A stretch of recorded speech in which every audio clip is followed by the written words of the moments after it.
Dear students, आज इस video में बताने जा रहा हूँ दशमलव के एक या दो स्थानों तक संख्या का वर्गमूल ज्ञात करने का शॉर्टकट तरीका।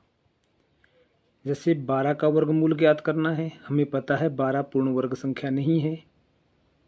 पूर्ण वर्ग संख्या नहीं है तो वैसे हम इसका वर्गमूल विभाजन विधि से ज्ञात करते हैं। विभाजन विधि से बचने के लिए एक शॉर्टकट तरीका है, संख्या को नज़दीकी पूर्ण वर्ग संख्या में तोड़ो। तो 12 के नज़दीक पूर्ण वर्ग संख्या क्या है? 9। तो 12 को लिखेंगे 9 जमा 3। तो 9 का वर्गमूल क्या होता है? वो लिख दिया 3। दूसरी संख्या क्या बच गई? 3। उसके बटे में क्या ले लेना है?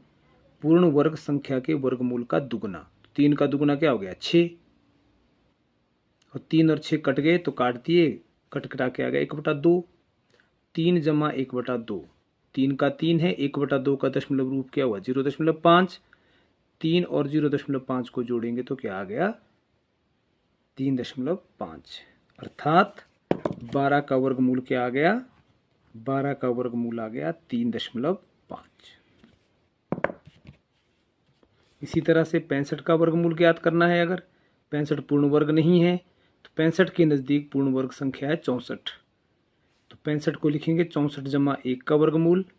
अब 64 है, 64 का वर्गमूल क्या होता है? 8। 8 जमा क्या बच गया? 1। 1/8 का दुगना। 8 है तो 8 का दुगना 16 होता है।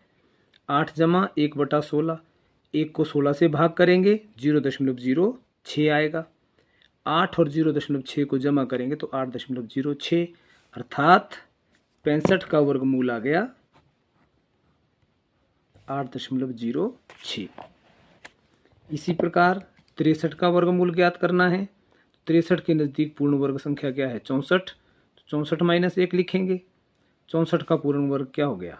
8। माइनस का चिन्ह है तो माइनस 1 वही रहा। 8 का दुगना 16। 8 माइनस 1/16। 1 को 16 से भाग करेंगे तो 0.06 आया। 8 से 0.06 को माइनस करेंगे तो 7.94 आएगा।